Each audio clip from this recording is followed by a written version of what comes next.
रात का वक्त है और सड़क से इस खबर को हम पढ़कर आप तक पहुंचाने का प्रयास कर रहे हैं। अपनी आंखों से देखा हुआ उस परिवार का मंजर और कान से उनकी चीख पुकार और दर्द भरी जो ये अंदर की चीज़ें थी उनकी हमने अपने कानों से सुनी। और जब उनका परिवार डीएसपी पे आरोप लगा रहा था कि डीएसपी ने मेरे बच्चे को मारा है, तो ये सवाल अपने आप में प्रशासन के ऊपर आकर खड़ा हो जाता है। आखिर एक डीएसपी पुलिस प्रशासन के जिसके ऊपर पूरी जिम्मेवारी रहती है, उसने उस नाबालिग को क्यों पीटा? ये एक सवाल है अपने आप में। इस सवाल का जवाब बिहार पुलिस प्रशासन के इस डीएसपी को देना होगा, जो बक्सर जिले के वर्तमान में डुमरांव के इस डीपीओ पद पर पदस्थापित है।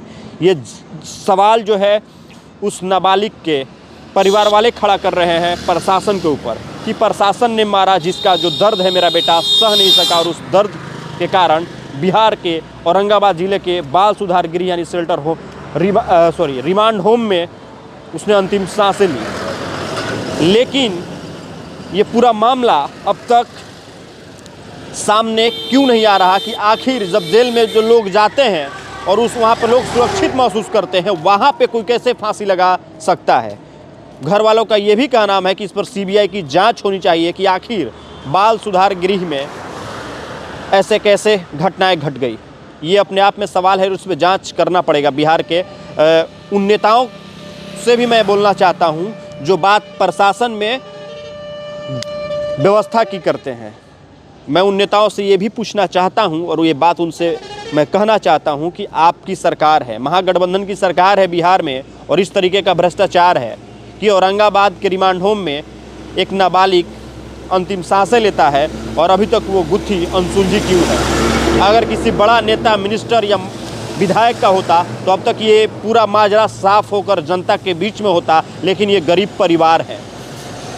और बात यहाँ एक परिवार की है जहाँ पे नीतीश कुमार बात करते हैं कि सबको न्याय मिलेगा। वो न्याय कहाँ है, ये इस परिवार को आप बताइए माननीय मुख्यमंत्री नीतीश कुमार जी, कि आखिर न्याय की बात आप करते हैं, वो न्याय इस परिवार को क्यों नहीं दिया जा रहा है? ये परिवार बिहार पुलिस प्रशासन के ऊपर आरोप क्यों लगा रहा है?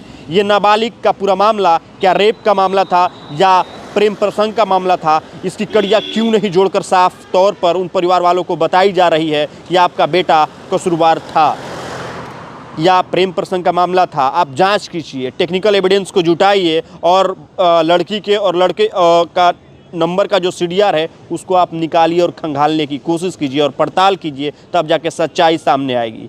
ये वारदात है और इस वारदात को हम आप तक पहुंचाने की कोशिश कर रहे हैं ताकि इस परिवार के साथ न्याय हो सके। क्योंकि जो परिवार है, जिसकी बहन, जिसका भाई अब इस दुनिया में नहीं रहा, जिसकी माँ, जिसका बेटा अब इस दुनिया में नहीं रहा, ये लोग उसके अपने हैं।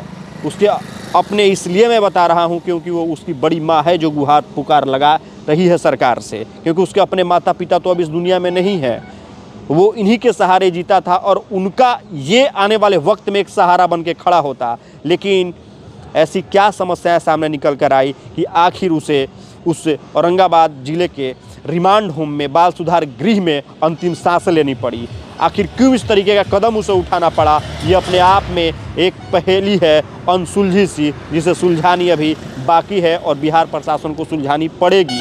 क्योंकि उस परिवार के साथ अगर न्याय नहीं होगा तो इस खबरों को मैं बार बार आप तक पहुंचाता रहूँगा, ताकि इस खबर के माध्यम से शायद सरकार की नींद जग जाए, शायद प्रशासन की नींद खुल सके और प्रशासन सही जांच कर सके। तो मेरा प्रयास क्या रहा, आप कमेंट बॉक्स में ज़रूर लिखिएगा और इस परिवार के साथ न्याय होना चाहिए कि नहीं होना चाहिए, आप ज़रूर बताइएगा मेरे कमेंट सेक्शन में लिखकर। जय हिंद।